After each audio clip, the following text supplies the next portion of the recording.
Hello folks, welcome back to Motivated Investing.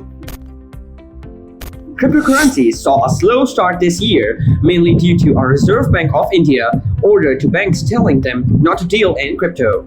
The cryptocurrency trade accelerated after the Supreme Court in March reversed the RBI ban and allowed trading in coins such as Bitcoin, Ethereum, Dogecoin, and others. Since then, several online exchanges such as CoinSwitch, Qbar, and CoinDCX have flourished. But investing in these virtual assets required due diligence given the extreme volatility of most cryptocurrencies. One way to do that is by looking at historical data of these coins. How cryptocurrencies have behaved in the past few weeks and months can give an idea of their potential in the near future and whether a person should invest now or wait. Ripple, its core areas of business. Banks use the society for worldwide interbank financial telecommunications, that is SWIFT, system to process international transactions. While this is effective, there are increased costs and operational overhead compared with that may be possible with newer technologies. Through a number of solutions at its core, Ripple essentially aims to provide an efficient system for the direct transfer of money that settles in real time, while being cheaper, more secure, and more transparent than other transfer systems employed by traditional financial institutions. Ripple pushes a narrative that it calls the Internet of Value, or IOV. According to this narrative, Ripple believes that people should be able to transfer money and information at the same speed. Think of being able to send money at speed similar to sending a text, for example. Ripple is a company focused on advancing the world of payments, which has historically proven to be clunky and fragmented. Multiple branches and solutions exist under the Ripple brand umbrella: RippleNet, the XRP Ledger, the XRP Coin, and the Ripple X. RippleNet is a global network that financial institutions can use to transfer money more quickly, with greater transparency and at least cost through a unified system as opposed to the fragmented traditional ecosystem. Banks have historically worked with RippleNet requires that use of just one application programming interface API. Ripple formerly also had products called XRapid, XCurrent, and XVia. Although the company combined those solutions to form RippleNet in 2019. The XRP Ledger is an open-source blockchain on which the XRP coin runs. XRP is the native asset of the XRP Ledger. The XRP Ledger and the XRP coin run independently of the company Ripple, although Ripple uses for both various solutions. Also, the abbreviated to XRPL, the XRP Ledger serves as a blockchain on which parties can construct solutions similar to Ethereum blockchain, fluctuating in United States dollar value. The XRP coin is also an asset traded on crypto exchanges. XRP is used in various capacities in Ripple's ecosystem of solutions. Ripple X serves as a platform touting blockchain-based solutions that interested parties can use for their various value transfer-based use cases. The platform looks to serve as an easier method for harnessing blockchain-based solution as opposed to interested parties building their own solution from scratch.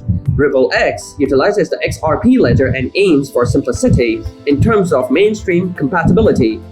Two other protocols exist under Ripple X. Interledger helps with payments compatibility when multiple different systems are involved.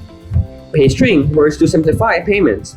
Ethereum. Pros. Ethereum is more versatile than Bitcoin, which is one of its most significant advantages. Not only does it have a native token, Ether, but the Ethereum blockchain also serves as a platform for smart contracts and decentralized applications. Some of the best-known applications are decentralized finance, DeFi, and non-fungible tokens, NFTs, but because Ethereum is an open-source technology, anyone can create new applications and the opportunities are endless. Ethereum also processes transactions faster than Bitcoin and it's less energy intensive. While Bitcoin uses a proof of work (POW) mining protocol, Ethereum is moving to a proof of stake (POS) network. With the POW network, crypto miners must use high-powered computers that solve complex puzzles to verify transactions, which is why the process is so energy-intensive. Also, because Bitcoin has a limited supply, the more tokens that are mined, the harder these puzzles become and the more energy they require. With POS networks, on the other hand, miners validate transactions by putting their own crypto holdings at stake for a chance at earning rewards. By the way, if you're enjoying the video, please like and subscribe and let us know what you think about it. Comment down below. Not only does this process use significantly less energy, but it also processes transactions much more quickly.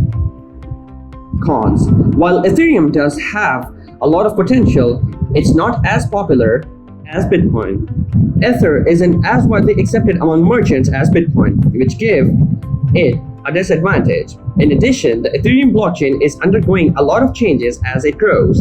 Developers are working on releasing Ethereum 2.0, which will move it from POW network to POS network. These growing pains could result in greater volatility. Finally, the POS protocol also has its downsides. Miners with the most cryptocurrency tokens have the most power when it comes to verifying transactions, so it's possible that a small number of wealthy individuals could have majority control over the blockchain. Cardano. Pros. Cardano was created by one of the co-founders of Ethereum, so it shares many similarities to its crypto competitor. It also serves as a platform for smart contracts, which is one of the biggest disadvantages and advantages of Ethereum.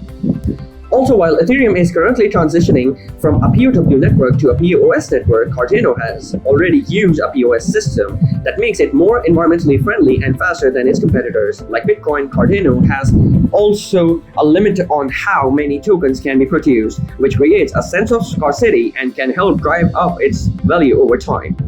Cons. Widespread adoption is the biggest hurdle Cardano is facing. It's the newest of the three cryptocurrencies, and its market cap is significantly lower than both Bitcoin and Ethereum.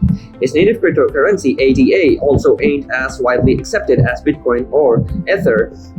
That doesn't necessarily mean Cardano won't be able to catch up to its competition, but at the moment it's more speculative than Bitcoin and Ethereum, making it a riskier investment.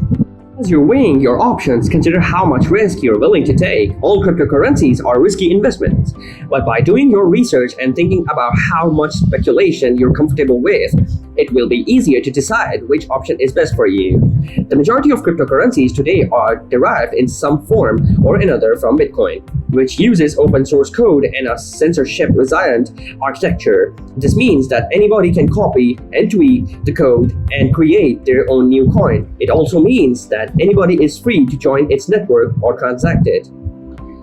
What are some other important cryptocurrencies? Aside from the 10 listed above, several other cryptocurrencies have gained importance or hold the promise to do so. Dogecoin, for instance, a meme-based joke coin, reached fame when Tesla CEO Elon Musk promoted the token on social media.